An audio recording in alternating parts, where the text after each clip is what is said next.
এক বছরের ব্যবধানে একই ঘটনার পুনরাবৃত্তি গার্ডেন রিচ কাণ্ডকে ঘিরে বৃহস্পতিবার মায়ের অসুস্থতার কারণ দেখিয়ে তৃণমূল নেতা মোহাম্মদ ইকবাল জামিনের আবেদন করলে তার বিরোধিতা করেননি সরকারি আইনজীবী। কিন্তু এর ঠিক বিপরীত অবস্থানই দেখা যায় কংগ্রেস নেতা মুক্তারের ক্ষেত্রে।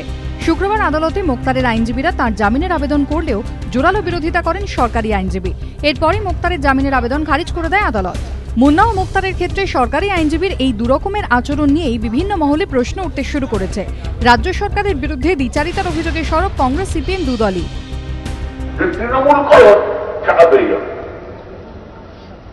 পুলিশকে খুন করে বেরিয়ে এলো গার্ডেন রিচের যে কাউন্সিলর, পুলিশ খুন করে এটা বেল পায়, আর পাশে একজন কংগ্রেস কর্মী সেই জেলে রয়ে গেল, বেল হবে না। কি হচ্ছে? পুলিশকে হত্যা করলো, হত্যার আসামিকে বেল দেওয়া হচ্ছে। কেন বেল দেওয়া হচ্ছে, কোন অধিকারে দেওয়া হচ্ছে, কোন যুক্তিতে দেওয়া হচ্ছে?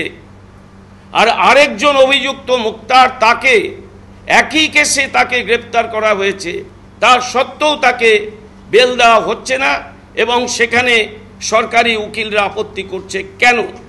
কি সেই দ্বিচারিতা? বছরখানেক আগে নদিয়ার মাঝদিয়ায় অধ্যক্ষ নিগ্রহের ঘটনায় অভিযুক্ত এসএফআই সমর্থকদের বিরুদ্ধে জামিন অযোগ্য ধারায় মামলা দায়ের করে পুলিশ। ধৃতদের জেল হেফাজতের নির্দেশ দেয় আদালত।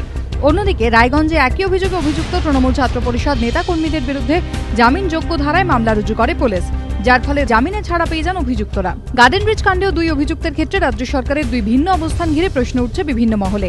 খুনের মামলায় অভিযুক্ত তৃণমূল নেতার জামিনের বিরোধিতা না করলেও খুনের চেষ্টার মামলায় অভিযুক্ত কংগ্রেস নেতার জামিনের বিরোধিতা কেন? এটা কি প্রশাসনের দ্বিচারিতা নয়? শুধু বিরোধিতা নয়, আইনজীবী মহলের একাংশেও এই প্রশ্ন উঠেছে। দীপক ঘোষ ও সত্যজিৎ বৈদ্যর রিপোর্ট, এবিপি আনন্দ।